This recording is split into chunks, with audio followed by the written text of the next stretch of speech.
Hi, everyone. My name is Jena Wilson, and I am the Director of Business Development at Elite. Today, I'm with the man, the myth, the legend, Paul Latham.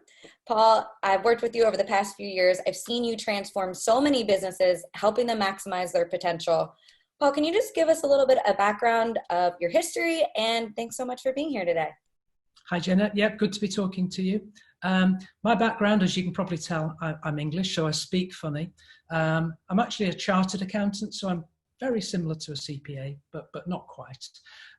But background is that I owned an accounting business in the UK. We became pretty successful. We grew it to 250 people, sold it for about 45 million back in 2001. And there's some specific reasons why we got that value, and I've no doubt we'll touch on them.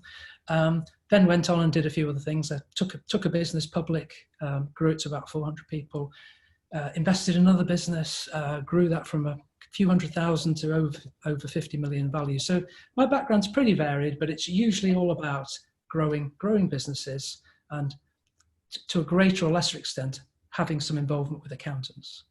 Right, exactly. And like I said, I've learned so much from you and all of your vast experience. So how have you really seen the financial industry change from when you started to where we are now?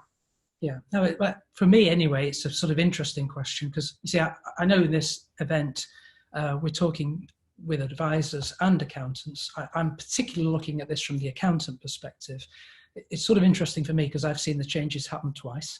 It happened in the UK in the 1990s, and then it's been happening and is still happening in the USA in the last few years. And basically the changes have been remarkably similar. In fact, people talk about me being a time traveler because I'm sort of going back in time and looking at it today. But the big change is really, from an accountant's perspective, is the emphasis has moved from being backward looking and looking at what happened last year to forward looking and how can we help our clients looking into the future. Change from being reactive to being proactive, and the change from a sort of compliance service to an added value service. And I think those three are the big changes: forward-looking, proactive, add value. So do you think the forward-looking business advisory service, that type of thing, is a big opportunity here for accountants, or what would you say is the biggest opportunity for them? Okay. I think looking at this from the accountant's point of view, I think the accountant has two choices. You know the analogy of the boiling frog, where the frog is put into water and the water gradually heats up and boils and the frog doesn't notice and has a slow and painful death. And rather than the boiling frog, I think the CPA has a choice. They can be a boiling CPA and they can suffer a slow and painful death. But as you say, there's a big opportunity. Their opportunity, I think, is to embrace those changes so that they not just survive, but they thrive. And for me, yes, they'll become forward-looking. Yes, they'll become proactive. Yes, they'll add value.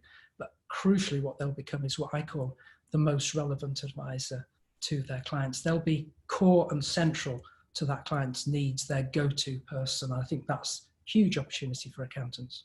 Right, absolutely. And being the most relevant advisor is something that's so important. So what other types of mistakes have you seen accountants make over the years? Yeah, over the years, yeah. I think to me, the biggest one, it's normally expressed as I serve the client. I'm there to serve clients. I call it servant mentality. And I think that's a horrible, horrible mistake. Obviously, yes, as a firm of accountants, you're there, your business to provide great service to your clients. But rather than thinking of yourself as a servant, I think it's all about client partnership. So you and the client working together to help that client create a great business, but it's a collaborative relationship, not a servant relationship. And then I think the other mistake, which sort of takes it even deeper, most accountants get so focused in the day-to-day thing of looking after their clients that they actually forget that they're running a business and they're sort of in the business rather than working on the business. And, I have a particular view with accountants. I happen to think they run the second worst businesses in the world because of this mentality. And that's one of the things we want to change. By the way, if you want to know what the worst businesses in the world, you have to actually attend the event. Well, I'm on the edge of my seat and I'm really, really looking forward to the Elite Growth Academy. So what else can our listeners expect to hear from you at the event? I think it depends a little bit on the questions I'm going to be asked, but I think basically, I always say I come from I have three perspectives that I bring. I am an accountant, so I definitely empathize with the accountants in the audience. But as I touched on earlier, I've owned a number of businesses and I've grown a number of businesses. And I think I bring a perspective of what clients value and what clients would value from their accountant. And again, as I touched on earlier, I've seen this all before. I've seen the changes that have happened in the UK and are still happening today in the US. So I sort of bring, rather than talking about hindsight, I think I bring foresight. This is what's going to happen. And I can sort of overlay that with some real life stories. So I think there's some interesting stories to tell anyway. Hopefully they'll find it interesting. I'm sure they will, Paul, and I'm really looking forward to it. So thanks so much for your time today. It's always a pleasure. Looking forward to seeing you at the event. Thanks, Jenna. Look forward to it. Bye.